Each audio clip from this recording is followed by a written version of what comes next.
আগামী জাতীয় সংসদ নির্বাচনে আওয়ামী লীগ অংশ নেবে কিনা সেই সিদ্ধান্ত তাদেরই নিতে হবে বলে মন্তব্য করেছেন প্রধান উপদেষ্টা ডক্টর মোহাম্মদ ইউনূস।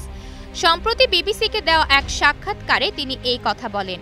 প্রতিবেদনে বলা হয়, আগামী জাতীয় সংসদ নির্বাচনে শেখ হাসিনা ও তার দল অংশ নেবে কিনা সেই ব্যাপারটি এখনো পরিষ্কার নয়। মানবতাবিরোধী অপরাধের অভিযোগে তার বিরুদ্ধে বাংলাদেশে গ্রেপ্তারি পরোয়ানা রয়েছে।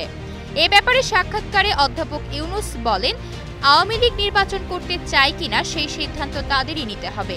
তিনি সেই সিদ্ধান্ত নিতে পারেন না, নির্বাচন কমিশন সিদ্ধান্ত নিবে কে নির্বাচনে অংশ নেবে। অধ্যাপক ইউনূসের ভাষ্য, অবাধ ও সুষ্ঠু নির্বাচনের লক্ষ্যে সংবিধান সংশোধন, নির্বাচন কমিশন পুনর্গঠন এবং রাজনৈতিক দলগুলোর অংশগ্রহণ নিশ্চিত করতে 2025 সালের ডিসেম্বর থেকে 2026 সালের মার্চের মধ্যে নির্বাচন হতে পারে।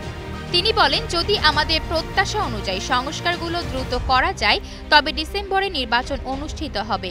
আর যদি সংস্কারের দীর্ঘ প্রক্রিয়া থাকে তবে আমাদের আরও কয়েক মাস লাগতে পারে। তিনি বলেন, আমরা সম্পূর্ণ বিশৃঙ্খলা থেকে উঠে এসেছি। মানুষগুলো গুলিবিদ্ধ হয়েছে, নিহত হয়েছে। দায়িত্ব গ্রহণের 7 মাস পরেও আইনশৃঙ্খলা পরিস্থিতির আশানুরূপ উন্নতি না হওয়ার ব্যাপারে তিনি বলেন, উন্নতি একটি আপেক্ষিক শব্দ। সম্পূর্ণ বিশৃঙ্খল পরিস্থিতি থেকে আমাদের দায়িত্ব নিতে হয়েছে। গত বছরের এই সময়ের সঙ্গে তুলনা করলে আইনশৃঙ্খলা পরিস্থিতি ঠিক আছে বলে মন্তব্য করেন প্রধান উপদেষ্টা। আওয়ামী লীগ নেতাকর্মীদের বাড়িতে ভাঙচুর প্রসঙ্গে প্রশ্নের জবাবে উপদেষ্টা বলেন, দেশে আদালত আছে, আইন আছে, থানা আছে, তারা গিয়ে অভিযোগ করতে পারে, তাদের অভিযোগ নথিভুক্ত করতে পারে।